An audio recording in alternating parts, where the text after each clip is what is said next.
all dear student, I am your chemistry teachers. Now start the chapter number 4, chemical kinetics. Clear or not?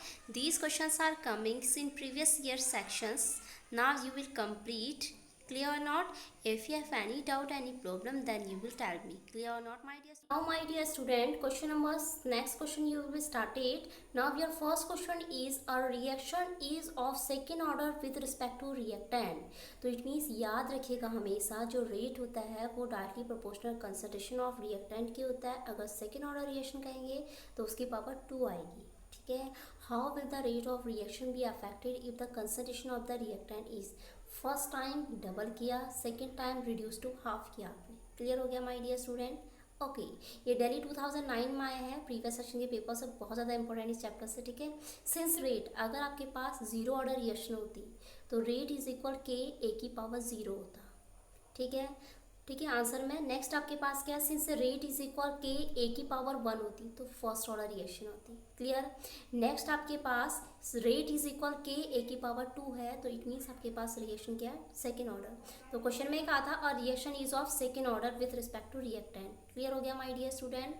For second order reaction के लिए आप late कर लीजिए, हम ए की जगह हम स्मॉल ए मान लेते हैं. देन रेट आपके पास क्या हो जाएगा, के 8 की पावर 2. ठीक है. अब हम क्या कर रहे हैं यहाँ पर, ए की वैल्यू को आपने कितना डबल करना है तो ए की जगह पर 2a पुट कर रहे हैं. क्लियर हो गया? ऊपर जो रिएक्शन है के ए की पावर 2 है तो ए की जगह पर 2a पुट कर दीजिए. और देखिए यहाँ पर ए ब्रैकेट में है तो ब्रैकेट में ही आप 2a पुट करेंगे के 2a का होल स्क्वायर करेंगे, 2 का स्क्वायर भी होगा, a का भी स्क्वायर हुआ तो इट मीन्स 2 का स्क्वायर करेंगे तो 4 हो जाएगा, 4k स्क्वायर. आप देखिएगा के ए स्क्वायर से कुछ याद आया, ये फिर से वही इक्वेशन बन गई जो स्टार्टिंग में इक्वेशन थी. ठीक है. पर 2a अगर आप a की जगह पे 2a पुट करते हैं तो रेट आपके पास के 2a का होल स्क्वायर होगा. और याद रखिएगा हमेशा ब्रैकेट में जो चीज़ें उसका स्क्वायर करते हैं तो 2 का स्क्वायर 4 हो जाएगा.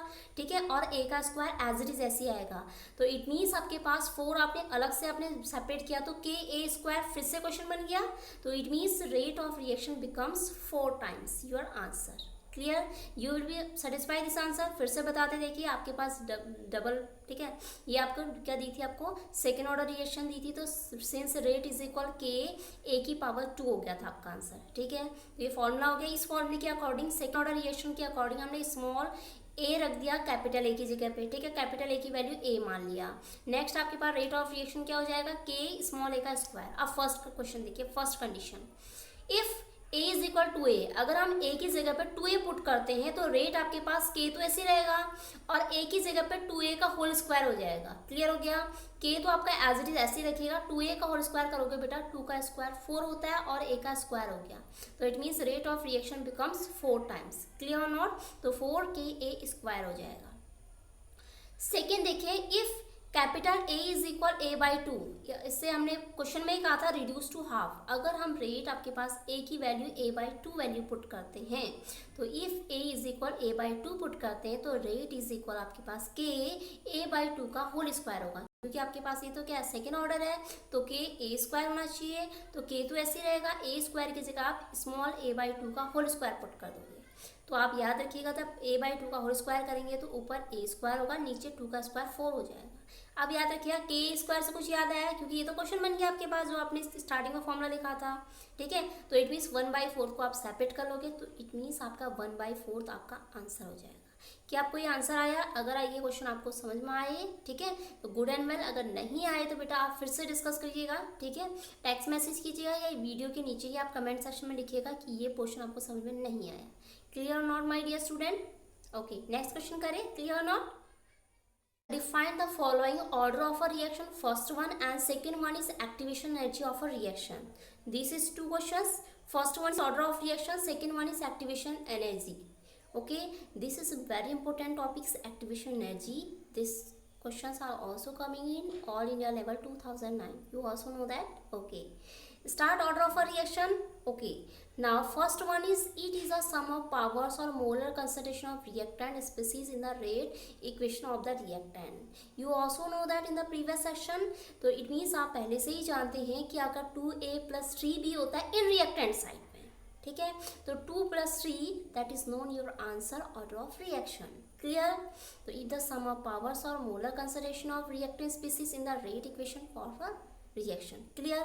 नेक्स्ट है बेटा, it may be whole number, zero, fractional, positive और नेगेटिव। तो it means order of reaction आपके पास जीरो हो सकता है, ठीक है, होल नंबर्स हो सकते हैं, fractional, positive, negative, as it is कुछ भी हो सकता है ऑर्डर ऑफ रिएक्शन, ठीक है। अभी ऑर्डर ऑफ रिएक्शन है, इसके बाद मॉलिक्युलरिटी भी आता है। तो मॉलिक्युलरिटी आपके पास यहाँ पर ये नंबर जीरो हो सकता है ऑर्डर, जबकि मॉलिक्युलरिटी जीरो नहीं हो सकती है, क्योंकि मॉलिक्युलर एग्जैक्ट आपके पास नंबर्स मल्टीप्लाई में आता है और मल्टीप्लाई में कुछ जीरो जीरो हो जाता है, जबकि ये पावर्स में आ रहा है, पावर्स में जीरो कोई भी वैल्यू होती है उसकी value that is one value आती है। ठीक हो गया। फर्स्ट में हमने कहा कि सम ऑफ पावर्स होता है, that is known as order of reaction find out करते हैं मैथमेटिकल एक्सप्रेशन में। सेकंड हमने बताया था आपको, it may be whole number, zero, fraction, positive और नेगेटिव। ये आपके पास जीरो, फ्रैक्शन, पॉजिटिव, नेगेटिव कुछ भी हो सकता है, ठीक है। नेक्स्ट है, it is experimentally determine. It is not determine theoretical way में, थ्योरेटिकल वे में हम इसको फाइंड आउट नहीं करेंगे, कैसे करेंगे, एक्सपेरिमेंट में, ठीक है। पहले हम मैथमेटिकल एक्सप्रेशन में लिखेंगे, देन कैलकुलेट करेंगे, देन हम आंसर बताएंगे, ठीक हो गया बेटा। नेक्स्ट है, it is meant for the reaction and not for its individual step. तो इट मीन्स क्या है, it is meant by for the reaction and not for its individual step. तो इट मीन्स हम सिंपल से step में इसका answer नहीं बता पाएंगे, हम कंप्लीट इस प्रोसेस को करेंगे, ठीक है, पूरा मैथमेटिकल कैलकुलेशन करेंगे, देन हम क्या करेंगे, आंसर बताएंगे, ठीक है। तो नॉट फॉर इंडिविजुअल स्टेप मतलब सिंगल स्टेप में इसका आंसर नहीं कर पाएंगे। क्लियर हो गया this answer? Okay, now start next. Next है आपके पास activation energy of a reaction. आपने पहले ही पढ़ा है, the minimum extra amount of energy absorb by the reactant molecules to form activated complex is called activation energy. कभी आप देखिए आपके पास A plus B gives C plus D है, तो आप एरो के ऊपर से हीट का सिंबल बनाते हो, तो इट मीन्स वो बिना हीट के वो रिएक्शन डिफ्यूज नहीं होती, मीन्स प्रोडक्ट फॉर्मेशन नहीं करती। तो इट मीन्स आपको मिनिमम अमाउंट ऑफ एनर्जी की रिक्वायरमेंट पड़ेगी, तो देन आपके पास क्या होगा, कोई कॉम्प्लेक्स फॉर्मेशन होगा। तो इट मीन्स रिएक्टेंट क्या करेगा, हीट को एब्सॉर्ब करता है, ठीक है। The minimum extra amount of energy absorb by the reactant molecules to form activated complex is called activation energy. You will understood this answer? Clear not? Okay. Now you will start next question. A reaction is of first order in the reactant A and of second order in reactant B. It means first में क्या है, वो आपके पास first order है and second order B है. How is the rate of reaction affected when? ये वही first question की तरह है। The concentration of B alone is increased by 3 times. तो इट मीन्स बी को आप 3 टाइम्स कर रहे हो, और याद रखिएगा बी क्या आपका सेकेंड ऑर्डर है। सेकेंड में कह रहे हैं the concentration of A as well as B are double. तो इट मीन्स ए और बी दोनों को डबल कर रहे हो, तो क्या इफेक्ट पड़ेगा, ठीक है। आंसर देखिएगा, ये डेली 2010 में आया, ठीक है, प्रीवियस सेक्शन में बहुत ज़्यादा इंपॉर्टेंट क्वेश्चन है। तो आंसर है R इज इक्वल के ए की पावर 1 बी की पावर 2। ये क्यों हुआ बता सकते हैं आप पहले से ही जानते हैं कि A आपका फर्स्ट ऑर्डर है, B आपका सेकेंड ऑर्डर है, तो फॉर्मूला आपको समझ में आ गया, रेट इज इक्वल के ए की पावर 1 बी की पावर 2। फर्स्ट है, one concentration of B increase to 3 time the rate of reaction becomes 9 times. अगर आप बी को, ठीक है, किससे मल्टीप्लाई करेंगे, 3 से, तो ऑटोमेटिक 3 का स्क्वायर 9 टाइम्स हो जाएगा। देखिए R इज इक्वल के ए, ठीक है, बी की जगह आपने 3 भी पुटअप किया, 3 का स्क्वायर कितना आ जाएगा आपके पास, 9 बार आ जाएगा, के ए बी स्क्वायर, वही फॉर्मूला पहले वाला स्टार्टिंग बन गया, ठीक है। तो इट मीन्स आपका आंसर आ जाएगा 9 टाइम्स। क्लियर हो गया। सेकेंड वाले क्वेश्चन में क्या है, the concentration of A as well as B are double. तो ए को भी और बी को भी आप दोनों को डबल करेंगे, तो R इज इक्वल के 2a की पावर 1 2b की पावर 2। ये क्योंकि फॉर्मूले से ही है, तो इट मीन्स 2a तो ऐसे ही रहेगा, लेकिन 2b का स्क्वायर होगा, तो 2 का स्क्वायर 4 होता है, 4 2 8, तो it means 8 times. Now subscribe my channels to click bell icon. Subscribe to my channel, click on the bell icon to get latest update.